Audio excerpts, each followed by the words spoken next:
बिस्मिल्लाहिर्रहमानिर्रहीम। अस्सलाम वालेकुम नाज़रीन, आप यूट्यूब चैनल देख रहे हैं। मैं इमरान खान हूँ। सबसे पहले तो इमरान खान साहब ने एक इंटरव्यू दिया वॉइस ऑफ अमेरिका को और उसमें ख़बरें बड़ी इंपॉर्टेंट हैं।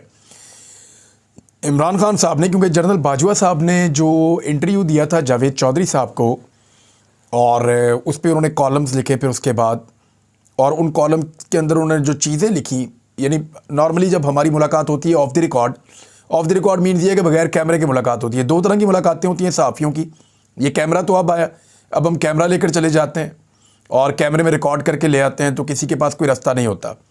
इससे पहले एक टेप रिकॉर्डर होता था छोटा सा, वो ले जाते थे, जब कोई बातचीत हो रही होती तो हम वहाँ रख देते थे, उसमें रिकॉर्ड हो जाता था और बाद में हम उसको सुन के तो तसल्ली से उसके साथ खबर बना लेते थे।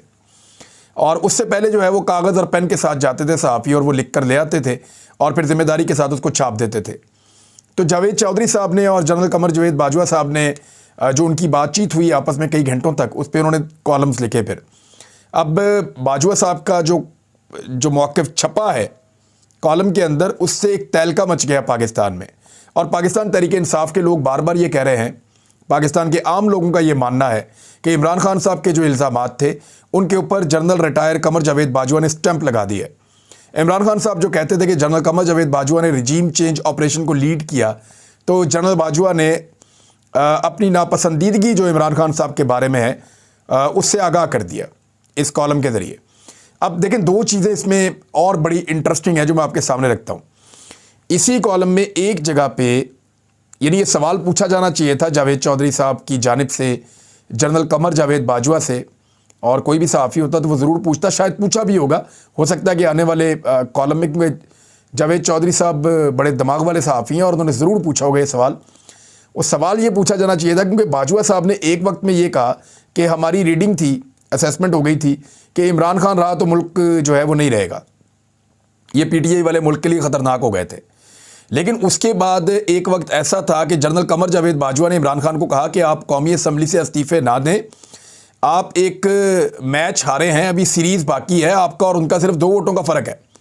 तो बात यह है कि ये फिर इमरान खान साहब ठीक कह रहे हैं कि जनरल बाजवा सबको खिला रहे थे, उधर भी और इधर भी, और सबके साथ गेम कर रहे थे। यानी एक तरफ वो ये समझते थे कि इमरान खान इस मुल्क के लिए ख़तरनाक है, रहेगा तो मुल्क नहीं रहेगा, और दूसरी तरफ उसी शख्स को कह रहे थे कि असम्बली से मत जाओ, यहाँ पे मौजूद रहो, तुम्हारी बारी आ जाएगी। और वो इमरान खान को जो है वो बतौर लीडर समझते भी थे कि वो बड़ा अच्छा आदमी है।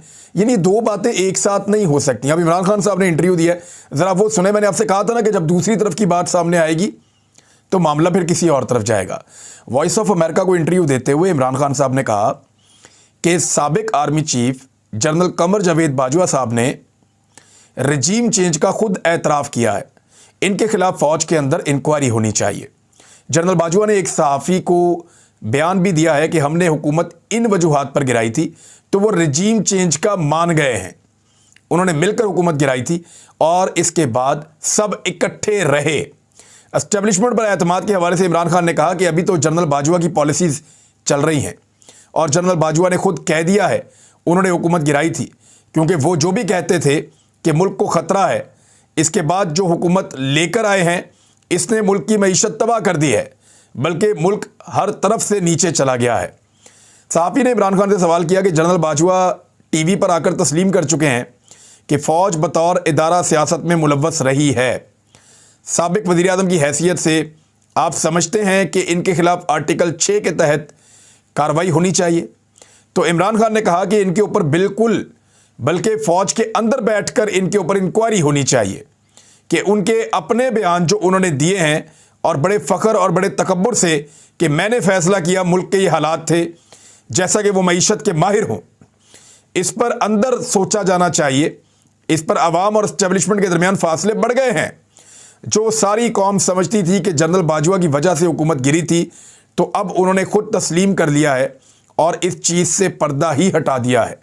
इमरान खान ने मज़ीद कहा कि गिरफ्तारी से कोई फ़र्क नहीं पड़ता, मेरे ऊपर कातलाना हमला हुआ है, ये मेरी दूसरी ज़िंदगी है, मैं तो जेल चला जाऊँगा, क्या ये इसका रद्द अमल बर्दाश्त कर लेंगे? ये बात बार बार पीटीआई वाले कह रहे हैं कि इस वक्त जो मईशत की सूरत हाल है, इस तरह की माशी सूरत हाल के अंदर अगर इमरान खान जैसे लीडर को अंदर डालेंगे और लोग एहतजाज करेंगे, मार्केटें बंद करेंगे, शोर मचाएंगे, रोज़ाना जुलूस निकलेंगे, लोग जेलों को भरने की तहरीक चलाएंगे, तो ऐसी सूरत हाल में जो पाकिस्तान की मईशत पहले ही बहुत डाउन जा रही है, क्या उसको मज़ीद धचका नहीं लगेगा?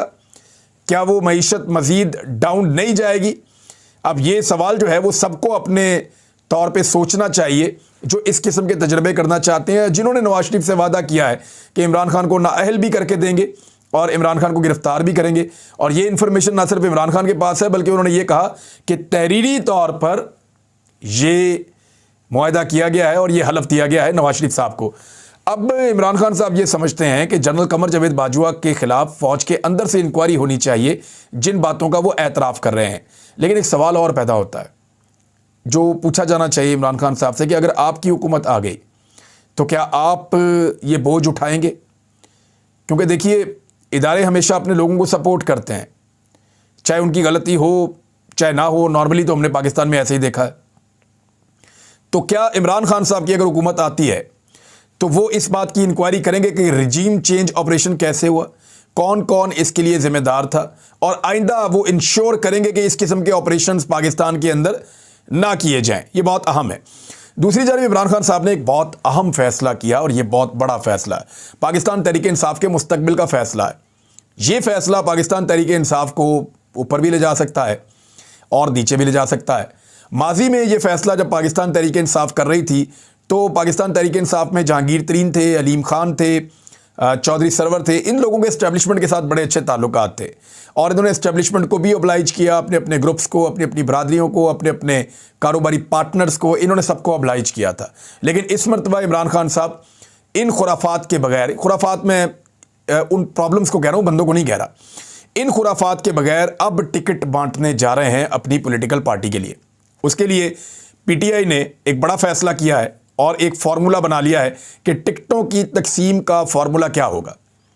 फार्मूला का जो सबसे पहला हिस्सा है वो ये है कि जो पार्लियामेंटेरियंस, यानी जो लोग पहले एमएनए थे, जो लोग पहले एमपीएस थे केपी में और पंजाब में और वफाकी हुकूमत के साथ भी जो थे, जो लोग पार्टी के बयानिए के साथ खड़े रहे और जिन्होंने पार्टी के बयानिए को सपोर्ट किया, उन सबको तो गैर मशरूत तौर पे, चाहे वो मजबूत हैं अपने हल्के में, चाहे कमज़ोर हैं, चाहे जो भी है, वो सीधा टिकट उनको मिलेगा। जो अपनी पार्टी के साथ खड़े रहे, बयानिए के साथ डट के खड़े रहे, उन्हीं को टिकट मिलेगा। चाहे उनसे बहुत अच्छी ऑप्शन भी मौजूद होगी, दूसरी पॉलिटिकल पार्टी से बहुत तगड़ा बंदा भी आ रहा होगा, तो ये फैसला हो गया है कि वो टिकट उनको ही मिलेंगे। यानी अगर कौमी असम्बली की हम बात करें तो लगभग 125 के करीब टिकट्स हैं। उसमें टिकट तो इतने नहीं होंगे क्योंकि मखसूस नशिस्तें भी हैं। तो वो जो ख़ास मेंबर्स हैं, 272 टोटल ये होते हैं जहाँ पे इंतखाबात होते हैं कौमी असम्बली के गालिबन। तो उसमें से पाकिस्तान तहरीक इंसाफ के लगभग 120 के करीब थे, कुछ लोटे बन गए, कुछ इधर रह गए। तो जितने लोग साथ खड़े रहे उन सबको तो वैसे ही टिकट सीधा सीधा मिल जाएगा।